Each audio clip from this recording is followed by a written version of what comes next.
आज का हमारा विषय है ज्वालामुखी। ज्वालामुखी जिसके मुख से आग निकलती हो वो ज्वालामुखी कहलाता है। तो ज्वालामुखी वे छिद्र हैं, धरातल पर स्थित वे छिद्र जिनसे ज्वाला निकलती है, आग निकलती है, लावा निकलता है, तप्त मैग्मा निकलता है, ज्वालामुखी कहलाते हैं। ये दो प्रकार के होते हैं।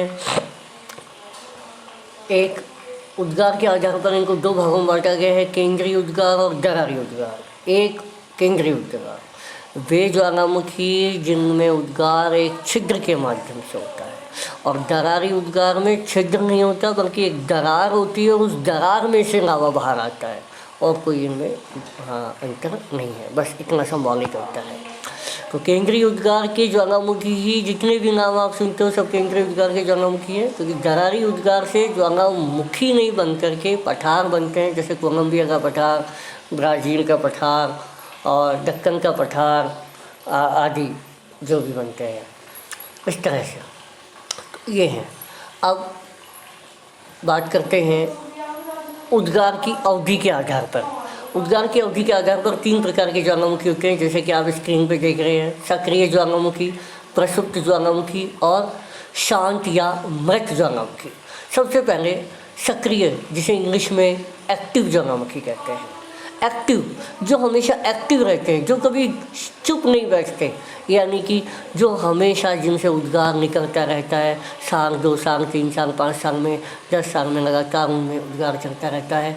जैसे एटना, स्ट्राम्बोली को भूमध्य सागर का प्रकाश स्तंभ भी कहते हैं, क्योंकि भूमध्य सागर में ये वहाँ किनारे पर एक ज्वालामुखी है जिससे लगातार जो लावा निकलता है और एक आग से निकलती है, उससे रोशनी होती है, और उससे जो जहाज़ वहाँ जाते हैं उन्हें पता लग जाता है कि स्ट्राम्बोली आ गया, यानी किनारा आ गया, और इसीलिए इसको lighthouse of the Mediterranean sea या भूमध्य सागर का प्रकाश स्तंभ कहा जाता है।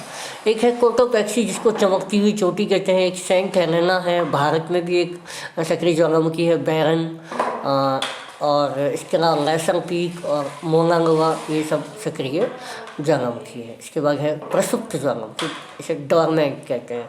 डॉर्मेंट ज्वालामुखी जो कभी सक्रिय हो जाते हैं, फिर कभी शांत हो जाते हैं, फिर सक्रिय हो जाते हैं, फिर शांत हो जाते हैं, और इस तरीके से इनके बारे में कुछ ही भविष्यवाणी करना संभव नहीं हो पाता है। जैसे फ्यूजियामा, वेसुवियस, क्राकाटोआ, मोनाकिया आदि।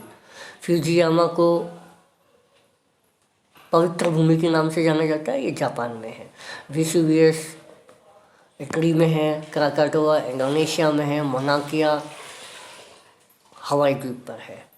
तीसरा है मृत या शांत ज्वालामुखी, इसे इंग्लिश में एक्सटिंक्ट कहते हैं। ये वो ज्वालामुखी जिनमें कभी उद्गार होता था लेकिन अब शांत हो चुके हैं, और इनमें उद्गार हुए बहुत वर्ष हो चुके हैं, और ऐसे में भविष्य में इनमें उद्गार की संभावना भी शून्य है। ऐसे ज्वालामुखी को शांत ज्वालामुखी कहते हैं। जैसे कोहे सुल्तान और देवमंद, ये ईरान के ज्वालामुखी है। पोपा म्यांमार में है। अकांकागुआ विश्व का सबसे ऊंचा शांत ज्वालामुखी है। किलिमंजारो, नारकोंडम भी एक ज्वालामुखी है जो भारत में है, ये भी एक शांत ज्वालामुखी है। ये कुछ ज्वालामुखी थे। इसके अलावा कुछ ऐसे ज्वालामुखी जो बड़े चर्चित हैं, जिनसे उनका नामकरण हो गया है, उनमें हैं जैसे हवाईयन ज्वालामुखी। यहाँ तेज़ हवाओं के कारण चिपचिपे लावे से लंबे लंबे तार निकलने लग जाते हैं उसमें से।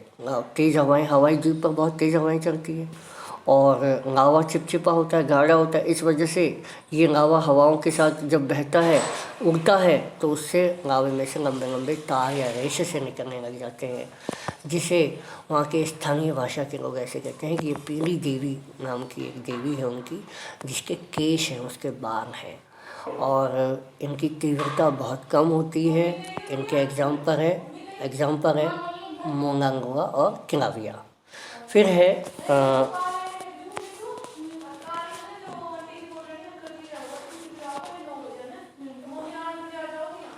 है स्ट्राम्बोली तन्ने ज्वालामुखी। स्ट्राम्बोली तन्ने ज्वालामुखी नेपाली द्वीप पर इटली के पास में एक स्ट्राम्बोली नाम का ज्वालामुखी था, जिसे भूमध्य सागर का प्रकाश स्तंभ भी कहा गया, और इसमें जो तीव्रता है वो हवाई द्वीप की तुलना में थोड़ी सी ज़्यादा होती है। एटना भी इसी तरह का एक ज्वालामुखी है।